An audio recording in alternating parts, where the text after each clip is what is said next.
জয় হিন্দ বন্ধুরা, আমি সৌভিক। তো আজকের ভিডিওটা তাদের জন্য যারা সামান্য কিছু নম্বরের জন্য বা হয়তো পয়েন্টের জন্য এবছর পাশ করতে পারলে না। তো তুমি যেই পরিস্থিতিটা ফেস করছো, আমিও কিন্তু এই পরিস্থিতিটার সম্মুখীন হয়েছিলাম ঠিক গত 1 বছর আগে। তো সেখান থেকে কিভাবে আমি নিজেকে ওভারকাম করলাম, কিভাবে নিজের ডিপ্রেশন কাটিয়ে উঠেছি, তো সেইটা নিয়ে তোমাদের সঙ্গে সেটা শেয়ার করব, যাতে তোমরাও ডিপ্রেশন কাটিয়ে সামনে যে পরীক্ষা আছে তার জন্য ভালোভাবে প্রস্তুতি চালিয়ে যেতে পারো। রেজাল্ট বেরিয়েছে, 2 দিন হয়ে গিয়েছে। আশা করি অনেকটা দুঃখ কেটে গেছে। তো তুমি চারপাশে যে পাড়া প্রতিবেশী যা বলবে যে সিলেকশন হয়নি বলে, ওরা অনেকেই খুশি যে তোমার সিলেকশন হয়নি বলে। তো সেইগুলো থেকে একদম ওইদিকে একদম কান দেবে না। পুরো এই কটা দিন, যে কটা দিন পরীক্ষার বাকি আছে, একদম 4 দেওয়ালের মধ্যে নিজেকে বন্দি করে রাখো। তোমার বন্ধু সিলেকশন হয়েছে না সিলেকশন হয়েছে কিচ্ছু তুমি নিজের ইয়ের মধ্যে রাখবে না। যে যার যা হয়েছে হয়েছে, তুমি শুধু তোমাকে নিয়ে ভাববে। পরীক্ষার যে কটা দিন আছে, 1 মাস বা 1.5 মাস, সম্পূর্ণ নিজেকে নিয়ে ভাববে যে নিজেকে কিভাবে ওভারকাম করে তুমি সিলেকশন পেতে পারো। সবসময় একটা কথা ভাববে যে এসএসসিডির ফর্ম ফিল আপ হয়েছিল কিন্তু 54 লাখ। সেই 54 লাখের মধ্যে 3 থেকে 3.5 লাখে রিটেন কোয়ালিফাই করলো, তারপরে মেডিকেল হলো তাদের নিয়ে, প্রায় 90,000 জনকে নিয়ে মেডিকেল হয়ে। তুমি তাহলে কতটা এগিয়ে তাদের থেকে। হয়তো এই বছর সিলেকশন হয়নি, কিন্তু সামনের বছর অবশ্যই হবে। এই বছর যাদেরই দেখবে ফার্স্ট চয়েস বা যারাই সিলেকশন পেয়েছে, আগের বছর কোনো না কোনোভাবে মেডিকেল বা ফিজিক্যালে বা পয়েন্টের জন্য বাদ গিয়েছে, তারাই কিন্তু এবছর সিলেকশন পেয়েছে। আর সামনে যে 2026 সালের জিডির পরীক্ষা রয়েছে, সেখানে কিন্তু তোমরাই সিলেকশন নেবে। এটা একদম সত্যি কথা। আমি সাথে আমার যে কটা বন্ধু আমরা পাস করেছি, সবাই আগের বছর ফাইনাল মেরিট থেকে কেউ 2 নম্বর, 3 নম্বর, 5 নম্বর, 10 নম্বর এরকম করে বাদ গেছিলাম। কেউ মেডিকেলে বাদ গেছিলো, কেউ ফিজিক্যালে বাদ গেছিলো। সববার এবার কিন্তু সিলেকশন হয়েছে।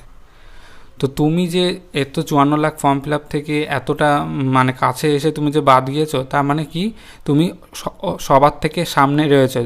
যারা তোমার সামনে ছিল তারা কিন্তু সিলেকশন হয়ে গিয়েছে, তাহলে কিন্তু আর পিছনে আর কেউ নেই, এখন তুমি আছো সামনে। সমস্ত রকম সোশ্যাল মিডিয়া থেকে একদম নিজেকে দূরে রেখে দাও। শুধু হোয়াটসঅ্যাপ আর ইউটিউব আর যে text book app, mock test, এই কটা অ্যাপ রাখো। শুধু এই কটা নিয়ে এই কদিন থাকো, তারপরে আবার পরীক্ষা হয়ে যাবে, তারপরে ডাউনলোড করবে, তারপরে সোশ্যাল মিডিয়া ইউজ করবে। এই কঠিন পরিস্থিতিটাকে ওভারকাম করে কিভাবে রিস্টার্ট করবে, প্রথমেই তুমি একটা রুটিন বানিয়ে নাও যে তোমাদের তো সিলেবাস কমপ্লিট জানোই, কারণ ফাইনাল মেরিট থেকে বাদ গেছে, সবই তোমার আছে, শুধু তোমাকে একটু রিভিশন করতে হবে, তাহলেই কিন্তু সিলেকশন হয়ে যাবে।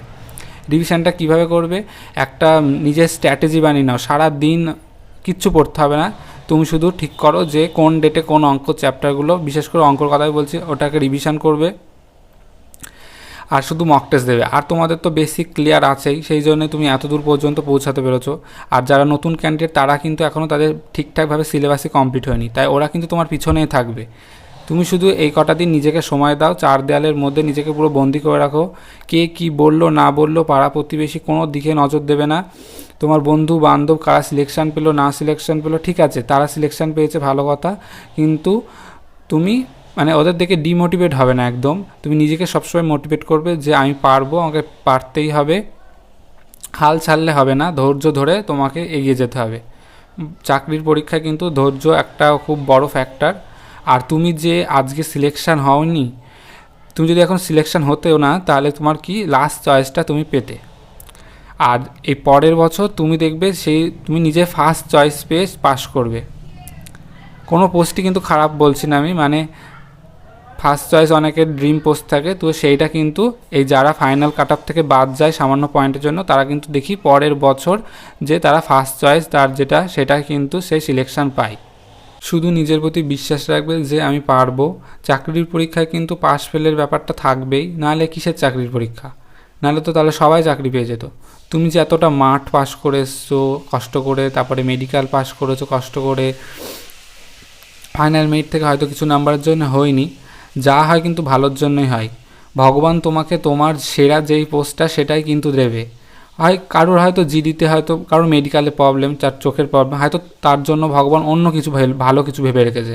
তো সেইটাই কিন্তু তার জন্য তোলা আছে। তো তোমাকে কিন্তু চেষ্টা করে যেতে হবে, হাল ছাড়লে হবে না, ভগবান ঠিক আছে, তোমাকে সেটা দেবেই।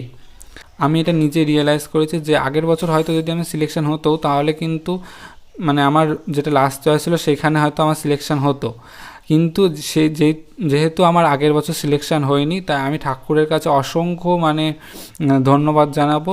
তো সেই জন্যেই কিন্তু আজকে আমি এই ফার্স্ট চয়েসের আজকের এই দিনটা দেখতে পেরেছি। তো সবসময় নিজেকে মোটিভেট করে রাখো আর ভালোভাবে পড়াশোনা করে এগোতে থাকো, ঠিক হবে। একবার এইবার হয়নি কী হবে, 26 সালে হলো না তাই কী হয়েছে, পরে 27 সালে আবার এক্সাম আছে, 27 সালে হবে। যারা চোখে প্রবলেম, ধরো মেডিকেলে বাদ গিয়েছো, চোখে একদমই প্রবলেম, হাইট নেই, তারা কী আছে, সামনে ডব্লিউবিপি পরীক্ষা আছে, কেপি পরীক্ষা আছে, সেইগুলো করো। প্রচুর প্রচুর কিন্তু সুযোগ আছে, তোমাকে কিন্তু হাল ছাড়লে হবে না, একভাবে কনস্টিটিউট মানে কন্টিনিউভাবে এগিয়ে যেতে হবে।